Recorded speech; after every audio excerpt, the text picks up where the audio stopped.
Se lever tôt, tout le monde en parle. Mais 4 heures du matin, c'est un autre niveau. Pendant un mois, j'ai décidé de tester cette habitude extrême. Me réveiller tous les jours à 4 heures pile. Et croyez-moi, ce n'est pas ce que j'imaginais. Aujourd'hui, je vais vous partager les vraies conséquences, les bénéfices incroyables. Mais aussi les difficultés auxquelles je ne m'attendais pas. À un moment, j'ai eu cette réflexion. Et si je reprenais le contrôle total de mes journées ? Parce qu'on passe notre temps à courir, à réagir aux urgences, aux notifications, aux messages. On se réveille souvent déjà en retard sur notre propre vie. Et moi, j'en avais marre de ça.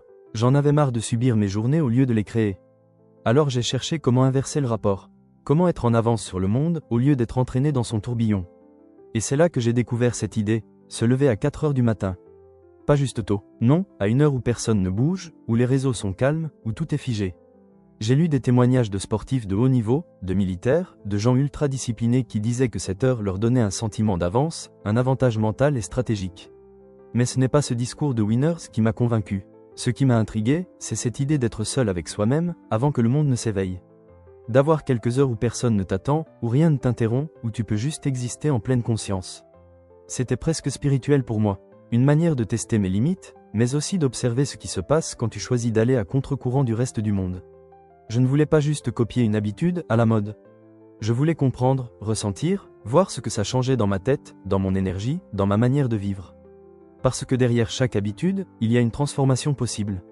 Et je voulais savoir si celle-ci pouvait vraiment transformer ma vie.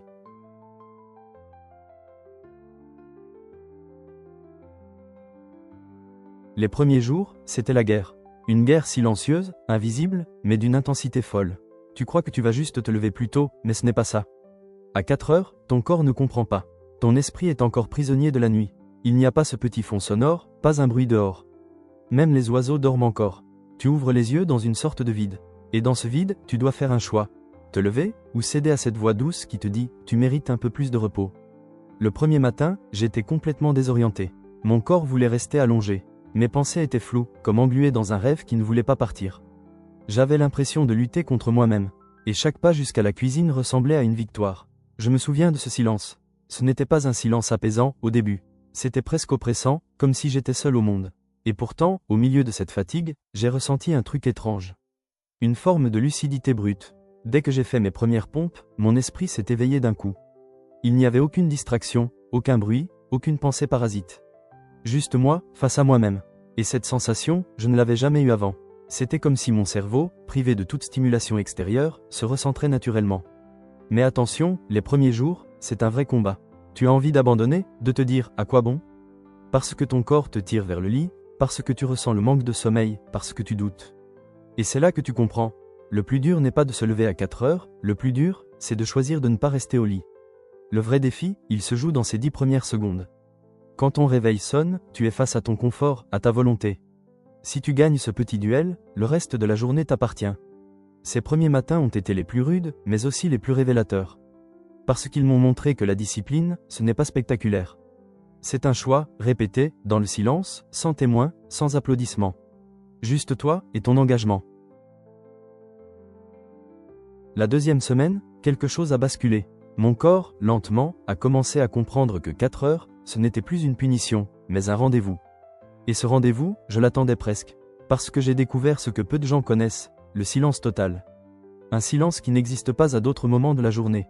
Pas celui du soir, où les bruits se calment mais où l'esprit reste agité. Non, un silence pur, dense, où tout semble suspendu.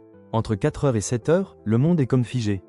Aucun message, aucun appel, aucune urgence. Ce créneau devient un sanctuaire. C'est une bulle de clarté où tu peux penser sans être dérangé. Et dans ce vide sonore, quelque chose d'étrange se passe. Tu commences à t'entendre. À entendre tes vraies pensées, celles qu'on noie d'habitude dans le bruit constant du quotidien. J'ai commencé à utiliser ces heures pour des choses simples, mais essentielles. Lire, écrire, organiser mes idées, mettre de l'ordre dans mes projets, réfléchir à ce que je voulais vraiment. Ces moments sont devenus mon laboratoire intérieur. J'avais l'impression d'avoir trouvé une pièce secrète dans ma propre vie. Un espace hors du temps où tout est possible. Et plus je vivais ces matins, plus je devenais accro à cette paix. Ce calme, c'est une forme de richesse. Une ressource rare dans un monde saturé de stimulation. Et quand tu goûtes à ce silence, tu réalises à quel point on est constamment distrait, à quel point nos journées sont bruyantes, désordonnées. À 4 heures, je n'étais plus juste en avance sur ma journée. J'étais en avance sur moi-même. J'avais déjà vécu 3 heures pleines avant même que le monde ne se réveille. Et cette sensation, elle te donne une puissance tranquille. Un sentiment que le temps t'appartient enfin. Vers la 3e semaine, j'ai commencé à sentir que ce défi n'était plus juste une expérience. C'était en train de devenir une part de moi. Ce n'était plus un effort conscient. C'était un réflexe. Mon réveil sonnait et je me levais presque naturellement. Et c'est à ce moment-là que j'ai compris. Au-delà du sommeil, j'étais en train de construire une discipline. Parce que se lever à 4 heures, c'est plus qu'un geste. C'est une déclaration. C'est dire à ton cerveau, je décide. Chaque matin, en me levant, j'envoyais ce message intérieur. Et jour après jour, il s'imprimait plus fort. Je ne suis pas esclave de mon confort. Je ne laisse pas mes émotions ou ma fatigue décider pour moi. Et cette rigueur, elle ne s'est pas arrêtée au réveil. Elle a commencé à infiltrer toutes mes habitudes. Je mangeais mieux parce que je voulais préserver mon énergie. Je me couchais plus tôt parce que je respectais mon corps. Mes journées étaient plus structurées, plus intentionnelles. Ce que j'avais commencé comme un défi matinal devenait une philosophie de vie. Et surtout, il y avait cette sensation incroyable chaque matin, celle d'avoir déjà gagné. Avant même que le soleil ne se lève, avant même que le monde ne démarre, j'avais déjà remporté une victoire. Petite, certes, mais réelle.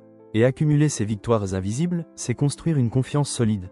Pas une confiance qui dépend des résultats ou des compliments, mais une confiance intime ancrée dans l'action répétée. À ce stade, je ne me levais plus à 4 heures pour réussir ma journée. Je me levais parce que ça me rappelait qui j'étais en train de devenir.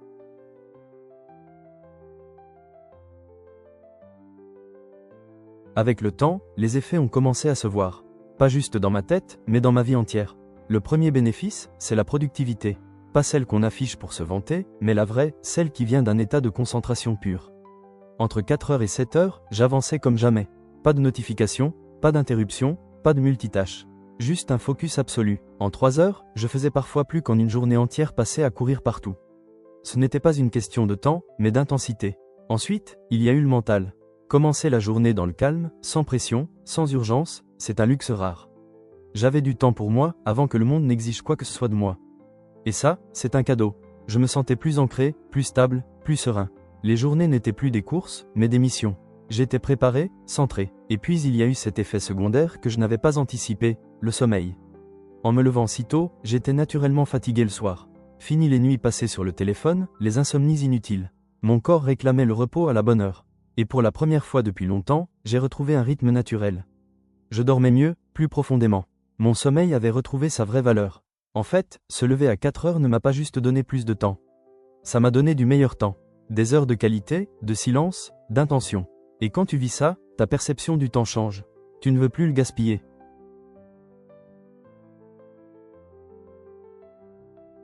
Il faut être honnête, cette habitude a un prix. Et tout le monde n'est pas prêt à le payer. Le premier sacrifice, c'est social. Parce que se lever à 4 heures, ça veut dire se coucher tôt. Et dans un monde où tout se passe le soir, les discussions, les sorties, les moments entre amis, tu deviens un peu décalé. Tu refuses des invitations, tu pars plus tôt, tu manques certains moments. Et parfois, tu te sens seul. Ce rythme crée une sorte de distance avec ceux qui vivent normalement. Ensuite, il y a la fatigue. Si tu veux tenir, tu dois être rigoureux. Tu ne peux pas tricher avec le sommeil. Un seul soir où tu te couches trop tard, et le lendemain, c'est une épreuve. Ton corps te rappelle immédiatement que la discipline a ses limites physiques. Et si tu accumules les manques, tout s'écroule. C'est un équilibre fragile. Enfin, il faut accepter ce sentiment d'être hors système. Tu vis à un autre rythme. Tu vois le monde dormir pendant que toi, tu travailles. Parfois, c'est grisant. Parfois, c'est étrange. Parce que tu réalises à quel point notre société est construite autour d'un certain horaire, d'un certain tempo. Et toi, tu navigues à contre-courant. Ce n'est pas toujours facile. Mais malgré ces inconvénients, je n'ai jamais ressenti que c'était un fardeau. Parce que chaque matin, je savais pourquoi je le faisais. Chaque levée difficile était une preuve de mon engagement. Et ce genre de satisfaction vaut tous les sacrifices.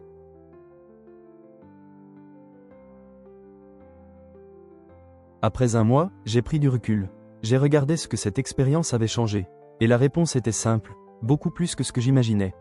Ce défi m'a appris que la discipline, ce n'est pas de la rigidité. C'est de la liberté, parce qu'en choisissant de me lever à 4 heures, j'ai repris le contrôle de mes journées.